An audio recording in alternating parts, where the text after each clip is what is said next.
जी नाज़रीन अस्सलाम वालेकुम, मैं हूं एजाज कोहली और आप जुड़ चुके हैं कश्मीर ट्राइब्यून के साथ। नाज़रीन आज हम खबर दिखा रहे हैं मेंढर से। जम्मू कश्मीर की सबसे बड़ी पार्टी के दो दबंग लीडर जो सब डिवीजन मेंढर से ताल्लुक रखते हैं, पुराने नेशनल कॉन्फ्रेंसी हैं और नेशनल कॉन्फ्रेंस के साथ वाबस्ता उन्हें कई दशक हो चुके हैं।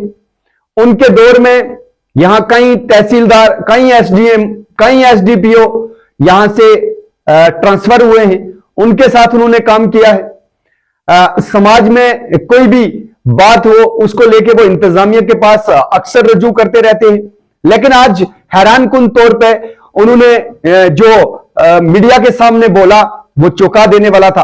पहले हम ये क्लिप सुनते हैं, उसके बाद हम इस पर तफसीली बातचीत करते हैं। इंतजामिया को हाईजैक कर लिया गया है। कहीं ना कहीं ऐसा लग रहा है कि चंद लोग, चंद डीडीसी साहिबान, चंद लीडरान जो है उन्होंने पूरी इंतजामिया को हाईजैक कर लिया है। इंतजामिया धमकाने की बात भी कर रही है कि जनाब अगर आप बात करेंगे तो 2019 से 20 के बाद का जो जम्मू कश्मीर, ये अलग जम्मू कश्मीर है, आप किसी आदमी को धमका नहीं सकते। इंतजामिया में बैठे हुए लोग अगर धमकाने की बात करेंगे तो यहाँ पे लोग सड़कों पर आएंगे, इसलिए लोगों को धमकाने की कोशिश न की जाए।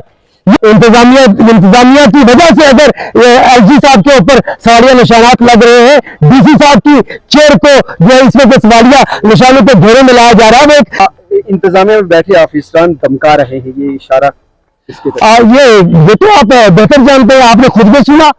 और एक नहीं बल्कि जिस ऑफिस के अंदर में ये लोग गए, डीएमओ साहब के दफ्तर के अंदर गए, मुझे बड़ा अजीब लगा। वहां पे उन्होंने भी कहा नहीं, आप लोगों को ऑर्डर नहीं दे सकता।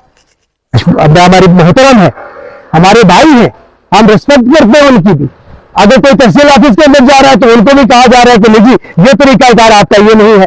अगर कोई एसडीएम साहब के दफ्तर में जा रहा है तो उनको भी धमकाया जा रहा है कि ये तरीकाकार आपका नहीं है। शर्म आनी चाहिए ऐसी एडमिनिस्ट्रेशन को जिसने आवाम के दुख दर्द को महसूस करते हुए उसका अजावा नहीं किया है। आपकी एडमिनिस्ट्रेशन मुकम्मल तौर पर हाईजैक है। मैं पुंछ डिस्ट्रिक्ट की एडमिनिस्ट्रेशन मुकम्मल तौर पर हाईजैक है। चंद बीडी लोग जो हैं उन्होंने हाईजैक किया हुआ है और वो अपनी मनमानी के काम करते हैं। आम आदमी को जो है उसको जहर दिया जा रहा है और जब कोई जाए किसी दफ्तर में तो उसको डराया धमकाया जाता है। हालांकि ये हाईजैक करने वाले आप एडमिनिस्ट्रेशन के सामने नंगे हो चुके हैं। जी नाज़रीन, आपने सुना, ये नेशनल कॉन्फ्रेंस के सूबाई सेक्रेटरी मियां शहराज अजरी जो सरपंच मूरी हैं और नेशनल कॉन्फ्रेंस के सेक्रेटरी सैयद चौधरी जो वो सरपंच हैं, वो भी, इन दोनों शख्सियात ने ये इल्जाम लगाया है कि इंतजामिया है जो वो धमका रही है और ये कहा जा रहा है कि ये जम्मू कश्मीर 2019 के बाद का जम्मू कश्मीर है। इस बात का इशारा, इस बात का कहने का मकसद क्या है, इस बात का मतलब क्या है, वो आप कमेंट में हमें जरूर बताइएगा। लेकिन हैरानगी की बात यह है कि अगर सरपंच और एक बड़ी जमात के लीडर, एक बड़ी जमात के कारकुन इंतजामिया के पास जाने से डर रहे हैं कि वहां धमकाया जा रहा है, तो आम लोगों का क्या होगा, यह एक बड़ा सवाल है। आम लोग किस तरीके से इन दफ्तरों तक रसाई हासिल करते होंगे, यह एक बड़ा सवाल है। आप लोग कमेंट करके ये जरूर बताएं कि ये लोग जो बात बोल रहे हैं इसमें कितनी सच्चाई है। क्या सच में इंतजामिया है जो हाईजैक हो चुकी है? क्या इंतजामिया, क्या इन ऑफिसरान के पास जब लोग जाते हैं उनको धमकाया जाता है? क्या वो अपनी बात है जो वो इंतजामिया के सामने नहीं रख पाते हैं? क्या सच में ये दौर आ चुका है कि जो लोग, जो ऑफिसरान अवाम के काम करने के लिए ऑफिस में बैठे हैं वो अवाम को धमकाकर अपना वक्त गुजार रहे हैं या कि इंतजामिया के मुफाद में काम कर रहे हैं? ये बड़ा सवाल है। ये मामला पूरा क्या है? सलवा गांव की बात करें, वहां पे एक डिस्पेंसरी को लेके एक इशू बनता है कि डिस्पेंसरी जहां पे पहले थी उसको वहां से शिफ्ट कर दिया दूसरी जगह पे।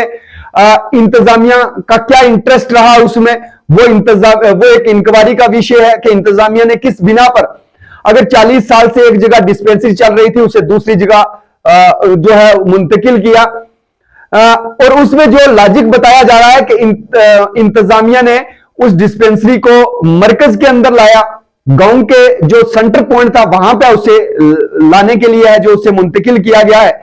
लेकिन जहां पे डिस्पेंसरी चल रही थी वहां के लोगों का ऐतराज था कि कई दशक से यहां पे डिस्पेंसरी चल रही थी, उसे आज चंद सियासी लोगों की पुष्टपनाही की वजह से, उनके इशारे पर इसे यहां से तब्दील किया गया है।